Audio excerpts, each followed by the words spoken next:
Morning. Morning.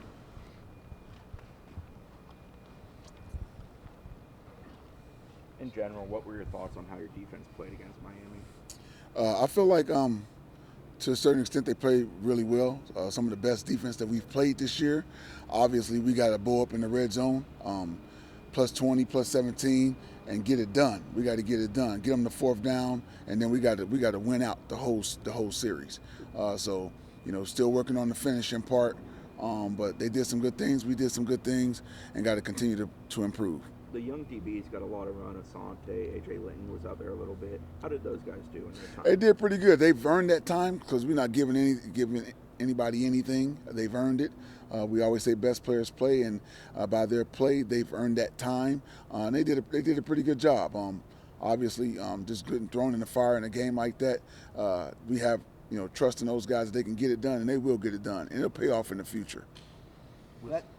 That sequence in the red zone where they go to Cager twice and Asante stops them on third down, is it just Asante's responsibility to go there one more rep and get it done, or is that part of Hams's game at all to maybe line up it in a situation like that and cover a larger receiver? You know what? And that's something that we talked about and thought about. That's why you would see Stanford Samuel out there. He'll switch out there. He and Levante would switch out at times. That was part of our plan. Those two were out there at the time, so we didn't do a switch out with Asante and Ham.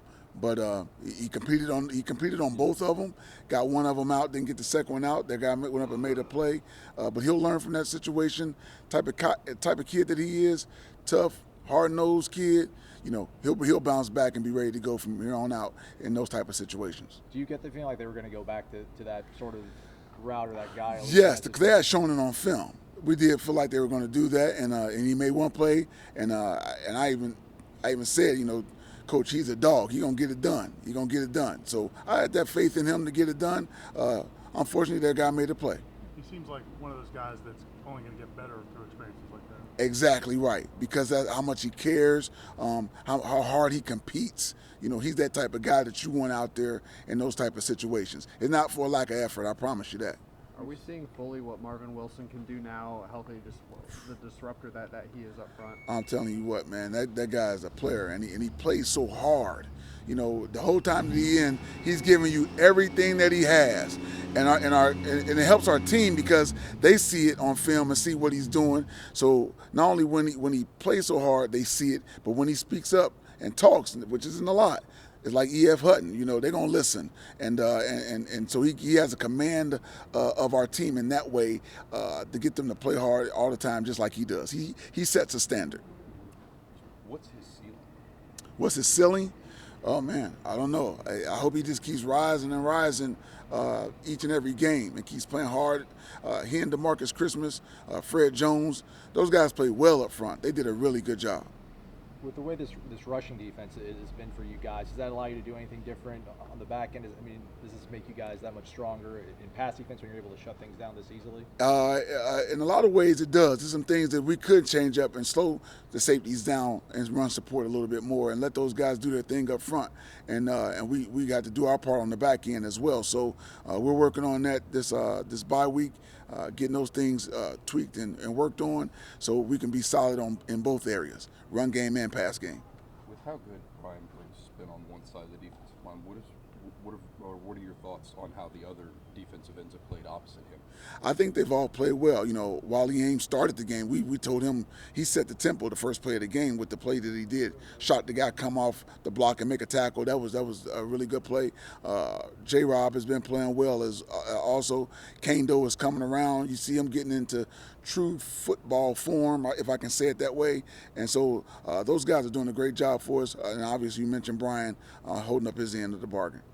Do you see Amari Gaynor starting to play for you guys at all? Is he coming around physically? He is coming around. Amari's going to be a really good football player for us. He's a physical kid that can run, has some toughness, and so it's just a matter of battling through and trying to play catch-up through some guys like, DeKalen Brooks, Adonis Thomas, Emmett. They're all kind of ahead of him because of the time that he missed, but he's going to be a really good football player for us. What's the key in those sudden change situations to have more success? To just finish. We got him the fourth down. You know what I mean? That finished the thing off because you watch the film. the guys were excited. Nobody walked out there with their heads down. They made a play. They were pumping fit. They're slapping fire. Everybody was into it like we always preach going into those situations. Now just finish the situation. So they had the right mindset. They had the right attitude. They played with the right intentions. The first 3 downs, got to finish it off. You mentioned Emmett Rice. Just with his knee injury, how far along is he? Is he 100% ready to play, and how has he come along in this system? He's coming along. I wouldn't necessarily say maybe 100%, but he's getting real close. And Emmett's a sharp kid also. He understands the system. He understands where he's supposed to be, and it's getting better and better. As the stronger that knee gets, the better he's playing. So he's coming along really well. It feels like this is maybe 2 weeks where Levante really hasn't had a lot of action kind of thrown his way, or at least it seems that way. Is he finding form himself these last few weeks and becoming what you guys need? I think so. And it's funny you say that because his last 2 weeks of practices have been good. And he's done a good job, been focusing on his technique and playing the proper way in practice, and it's transferring into the game. So I think, that's the results that you're seeing right now. Looking back on film, those PI calls, do they? Cal got to play better. He got to find the ball. And we've been talking about it, and I told him that, so this is no secret. You're a good cover guy. You're in position. Look for the ball. I can see if you were out of phase. We call it in phase and out of phase. You're in phase. Look for the ball, man. So we've been really stressing that to him. On one of them in particular, I thought he would have had an interception. Just look back for the ball. So we're stressing that to him, and hopefully you'll see those results these next 6 games coming up. Anything else? And then just real quick, Coach Taggart mentioned you guys came out of it pretty banged up after a physical game. The whole team.